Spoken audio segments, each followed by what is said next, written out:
Hello and welcome to a very special How I Paint Things. Now, it's been a while, and unfortunately that's owing to the realities of life. Ending up working almost full-time has kind of cut into these videos, unfortunately, but with a bit of luck, you're going to see these coming in the next couple of weeks. I've managed to find some time, hooray, and the first thing I wanted to do was get back onto what is everybody talking about at the moment. Well, it's these contrast paints. Now, I was very kindly donated. Mr. Lane over on Twitter, hello, sent along some cash and asked if I would grab some contrast, have a play with them, and sort of see what I thought, what can be done with them. Now, as well, Michael Early over in the Bolt Action community on Facebook has been doing recently some painting guides where he puts models on the table for Bolt Action, chain of command, using contrast, the new hotness. All right, now it is a bit Marmite, you either love it or don't, but I'm pretty pleased with the results here. And I think, with just a little bit of forethought and planning, you can get some really cracking results out of these things, and it takes no time at all.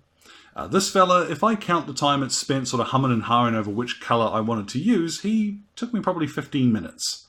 And if I were to batch paint a squad of 6 to 10 guys, you could cut that down to about 10 minutes a fella. And they will all come out looking like this. So, if you want to get an army on the table with a minimum of fuss, hey, watch on. As always, the paints will be linked in the description below so you can get a look at what I've used, and let's get started. Now I've gone ahead and primed this guy with Grey Seer contrast specific primer. You can use any kind of primer you like with these paints. The contrast specific ones do have a much smoother finish, I've noticed, and it's actually quite nice to work with them. They are similar in some respects to the Army Painter primers, so if you get on with those, you might find it's worth experimenting with something like, Skeleton Bone, or their Matte White, for example, because that slight smoothness really helps their application. Now, Grey Seer I've chosen over the Rathbone because I want most of this guy to look kind of more, grey and gritty. For Americans or British, I would probably instead use the Rathbone, but this is going to be a lot of more natural colours, greys and what have you. So to start off with, I've got here, this is Skeleton Horde, and we're going to paint his tunic in this. I've got a nice big brush. This is the size 2 from Redgrass Games, and I love this brush so much. Reminds me a bit of the old base coat brush from Citadel, if you guys have ever used one of those. Nice soft bristles is going to help us out here. And then all we're going to do is coat the entire tunic in Skeleton Horde, sorry. And you'll see very quickly how you get this instant shading. And this is going to be the basis for all of our camo pattern. Now I'm doing this first because painting outwards with contrast tends to be the easier way for me, I find.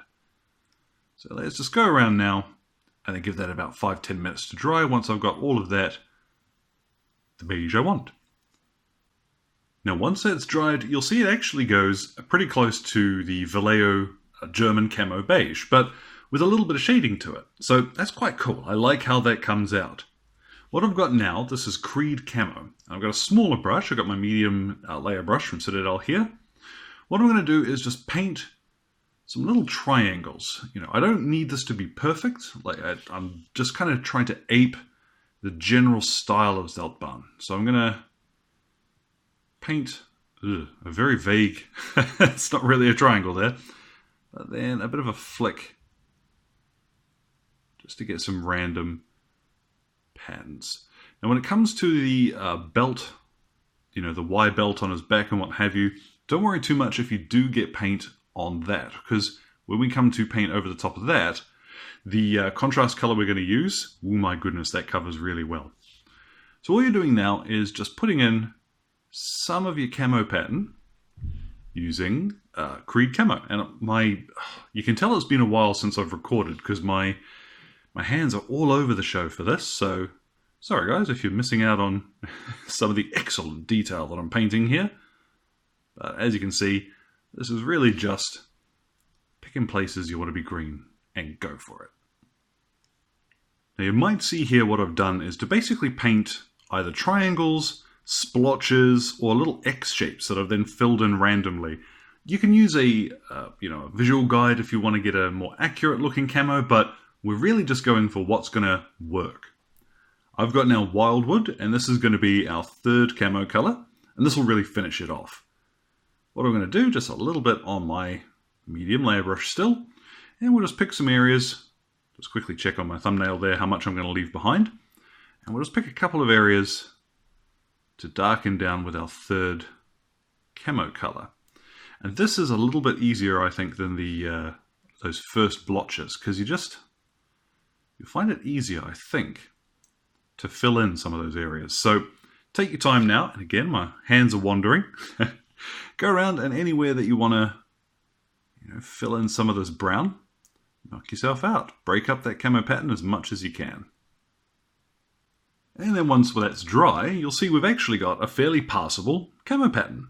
I'm always surprised by how well that works. What you really want to make sure is that you're starting from the light color and then go to your dark, because with these contrast paints, you're not gonna cover dark colors with light contrast. It makes sense. So what I've got now, this is some snakebite leather, which is a really neat leather color, but we're going to use it for wood. Now, as I was saying before the phone went off, go ahead and fill in all of your wood with snakebite leather. I've also done the cover on this is a little felt cover on his water bottle here, in the same color. You could go ahead and use Cygor brown or something, but just to save a paint, don't worry too much about it. That doesn't have to be perfect. I've got now Cygor brown, and I'm going to do all of that really dark leather that the German soldiers were wearing. What I'm going to do is, first of all, here's ammo pouches.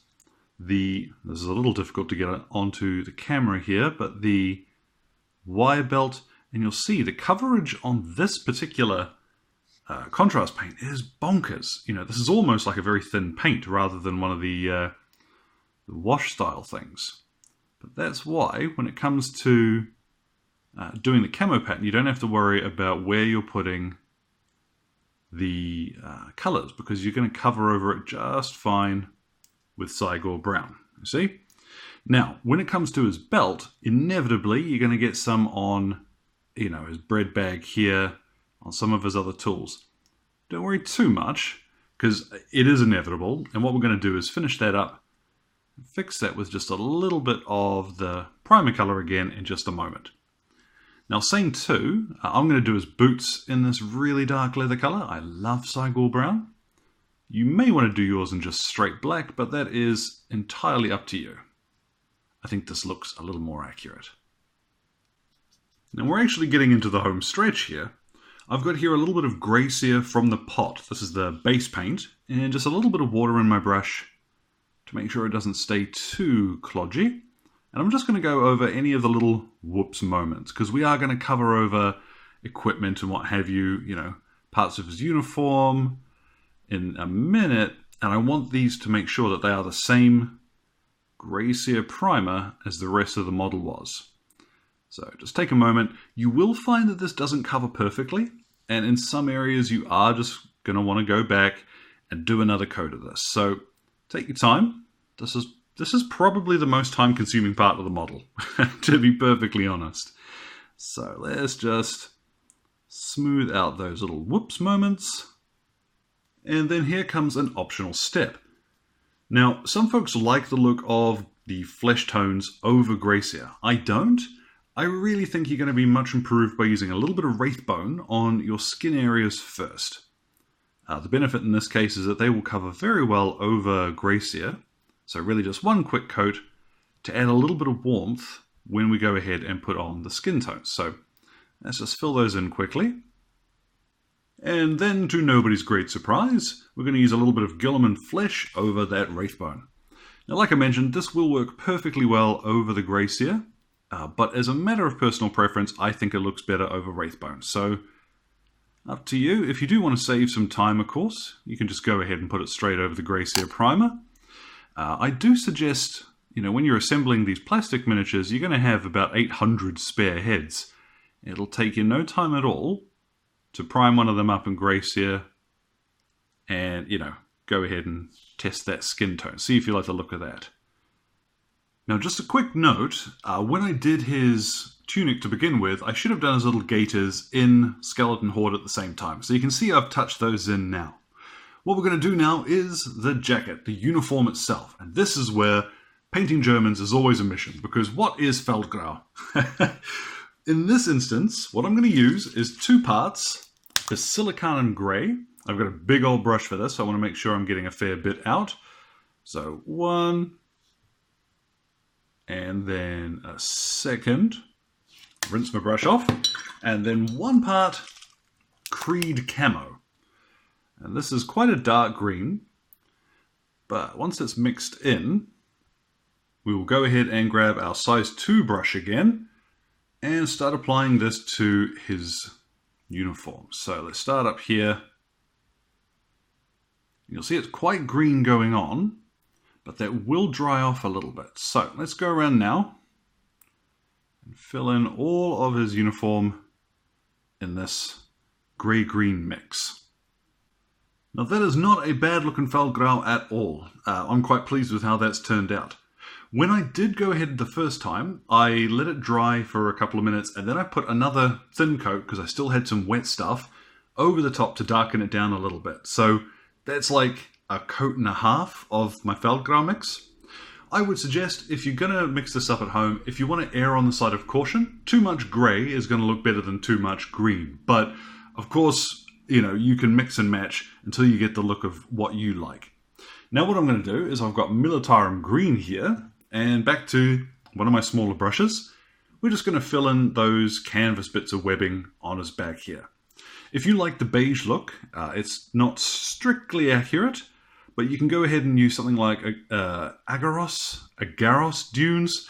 It's one of the two. You can use this here. But I'm going to go for that green canvas look and just fill in his gear with this. And then finally, we're going to finish off some minor details with the famed Black Templar. This stuff is really cool. All I'm going to do is just blat this over, you know, tin bits, any black straps, so I can very quickly paint down that strap on his water bottle too. You know, knife sheath. Now, here's a matter of personal taste. I don't tend to like really bright metal on guns of this period. I don't think it looks the best. But you can very quickly, as you can see here, go over the top of that, what was it? Snakebite leather. I always forget the name. I love the colour, but I forget the name. With your Black Templar here, and you will get nice sharp black gunmetal with no fuss, no mucking around. Just one quick coat like that, and you are golden. With those couple of black details done, there he is. He's finished. What I want to do now, though, is we definitely need to varnish him. Contrast, it will rub off if you sort of play around with it a little much, so general use is eventually going to knock this stuff off your models. So varnish is a good idea. What I'll do as well at the same time is to pop a quick base on him, so we see what he looks like, all finished up and ready for the table. So there we have it, guys. The answer to the question, can you paint historical miniatures with contrast? As with anything, I think the answer is, it's up to you. Personally, I have got no problems putting him on the table. I'm probably going to finish up the rest of his platoon to match that look. With the bases and a bit of varnish, he's ready to rock and roll. You know, that's not bad at all. So I'm really pleased with the result, and it was super simple. So, as always, guys, any questions or anything, feel free to drop them in the old box below. I'm aiming to get back on the wagon, so with any luck, you might hear a little more from me. Hooray! So, thank you very much for your time, guys, and you enjoy the rest of your day.